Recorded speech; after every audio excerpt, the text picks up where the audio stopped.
What we're wanting you to sort of come to an awareness of today in the time that we are together is, how much grief am I willing to endure for the sake of expansion? And if we were standing in your physical shoes, we would say none.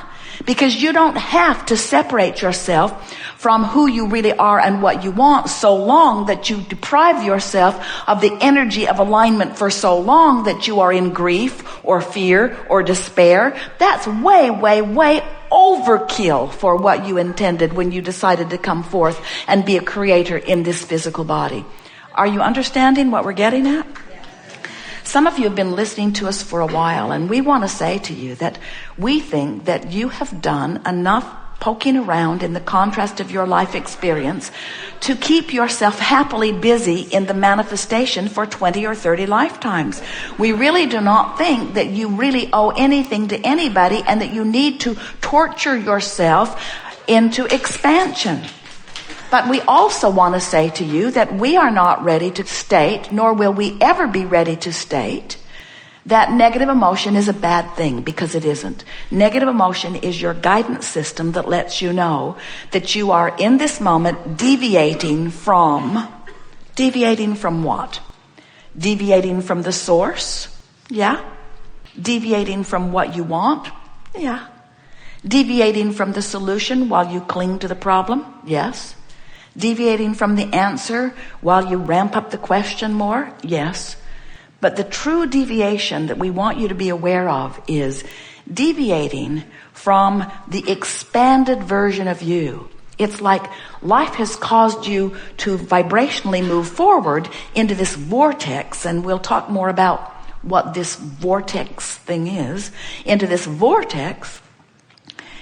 But you, for reasons of your own, and usually only intimately known by you, for reasons of your own, you are choosing to hold yourself back from the expanded version of you. And we want to proclaim in a way that you will always remember that every negative emotion that you feel, no matter how great or slight it seems in the moment that you are feeling it, every negative emotion means the same thing. You expanded, but you in your physical body aren't going with the expansion, not right now anyway. And the reason you're not going is usually because you'd rather be right than feel good. Because you've been sifting through all of the details of life, you've come to the conclusions of what you think's appropriate, and so you're standing in defiance of who you are as you proclaim the rightness of your malice against this unwanted stuff. And we want to say, and we think this is a good time to say it, you live in a universe that is attraction-based, which means there is no such thing as exclusion, which means when you shout no at it, it thinks you're saying yes. When you shout no, go away from me, unwanted person, unwanted experience, unwanted thought, unwanted whatever it is, get away from me. What you're actually vibrationally saying is, come to me by the attention that I'm giving to you. Because there is no word that proclaims come and go. There's only attention which always proclaims come. So if you say, I don't want that, you have to know that there is something that you do want that's formulating. And this art of allowing gathering that we are participating in together today is about coming to that discernment early on and turning your attention to what is wanted rather than pushing against what is not wanted. So, for example, let's say that you don't have enough money, your bills are piling up, you're really feeling worried, which is your emotional indicator that you're focused differently than the source within you is focused. But let's say, and it is perfectly logical, you're experiencing a financial shortage and you are worried. So that's how you're standing in your physical body. Well, every time you focus upon this shortage, this problem of shortage, you are creating an equivalent solution. And your inner being is holding steady to the vibration of the solution. If we were talking about physical well-being, when your physical body is sick, you create a vibrational wellness that is more than was there before you got sick. In the same way that when you are experiencing exaggerated shortage, you're creating a vibrational equivalent of abundance that is more than it was before you experienced your shortage. So the problem actually, which as it came into focus, actually caused you to bring into focus an equivalent solution to which you do not have access while you are still worried. Your worry, in fact, is your emotional indicator that lets you know you are doing the problem part of the equation while the source within you is doing the solution part of the equation. But you, in your physical form, cannot have access to the solution as long as the problem is what is most active in your vibration. So many people say, well, then show me the money. Inner being, smarty pants that you are, standing over there with all of my abundance, fork it over. Give me the abundance, and when I see it, I will feel better. And we say, of course you would feel better if you could see the solution to your problem, but you have to find the solution to your problem vibrationally before it can manifest. You have to withdraw your attention from the problem before the solution can come into view. So you have something to think about all day, every day. Esther has really been pondering this recently. How much attention to the problem does this particular creative experience deserve? Because there is a tipping point. In other words, of course, poking around on the problem, living life, you came to do that. You came to expand the universe by knowing what you don't want and knowing what you do want. But there is a time, and all of you have to decide when it is for you, that you're willing to say, all right, I've poked around at this problem significantly enough to create a really good solution. Now I think I'll tune myself to the solution rather than to the problem.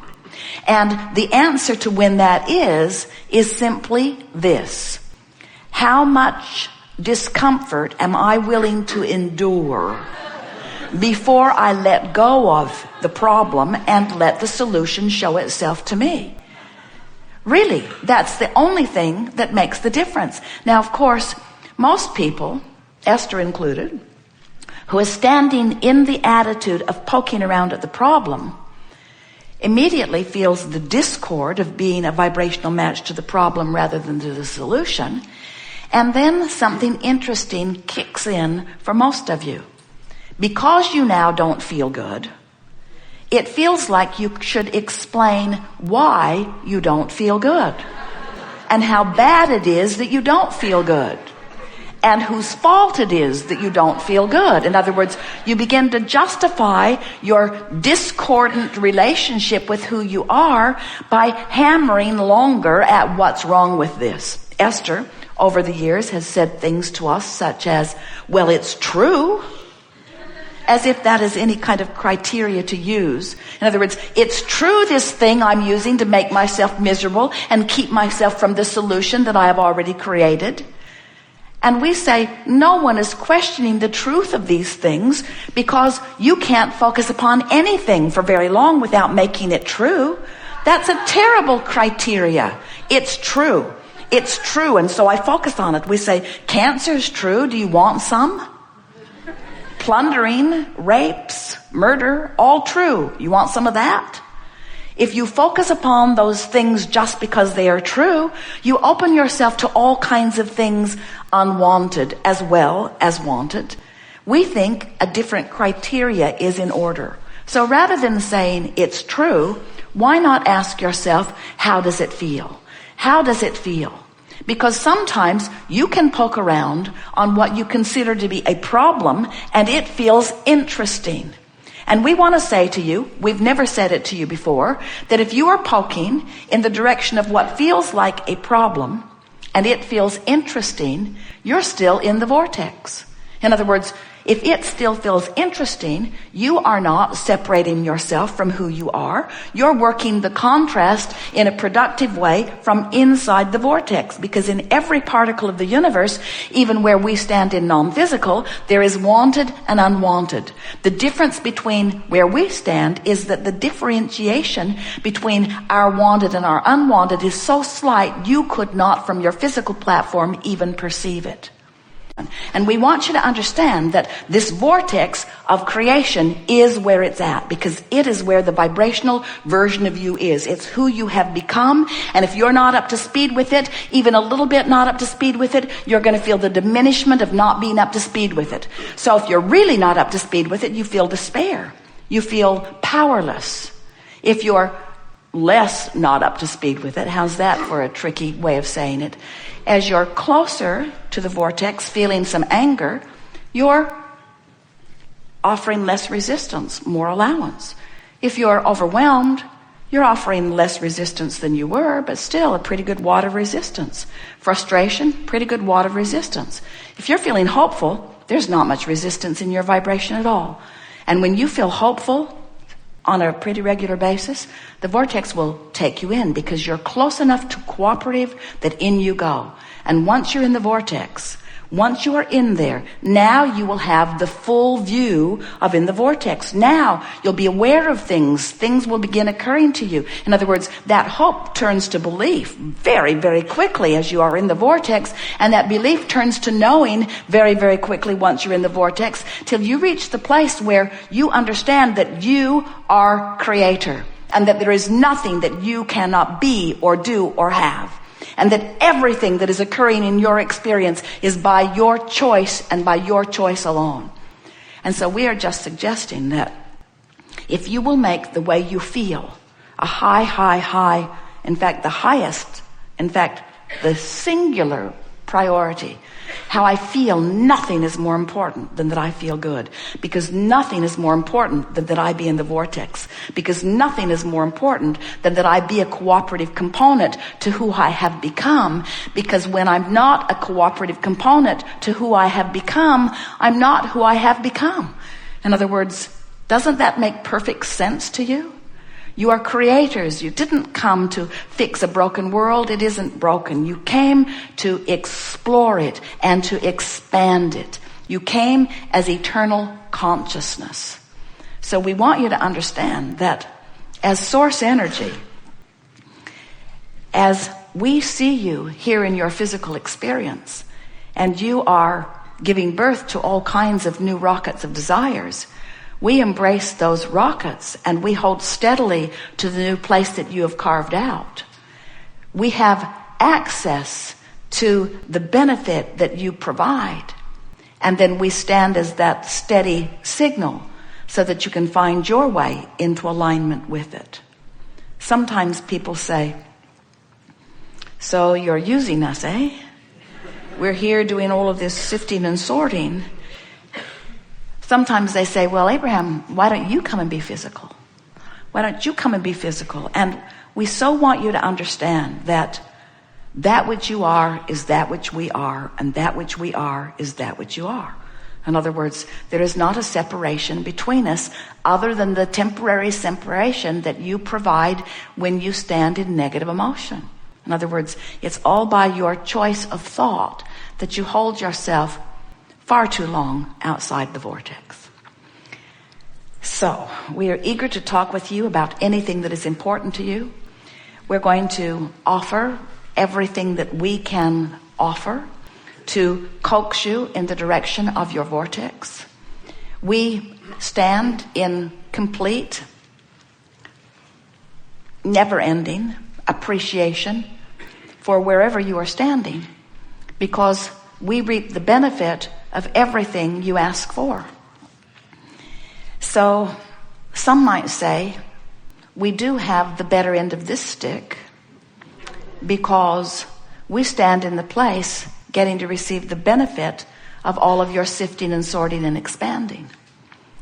But we want you to understand that this vibrational place where we stand, this place of love always, this place of constant knowing and appreciation, this place of riding the fastest wave into the new realm of expansion, it's there for you too. In other words, you get to ride these rockets. When you feel elation, when you feel shivers running through you, what you're actually feeling is what we're feeling. We just want you to tune yourself to that more. We want you to experience the joy of the life that you have carved out.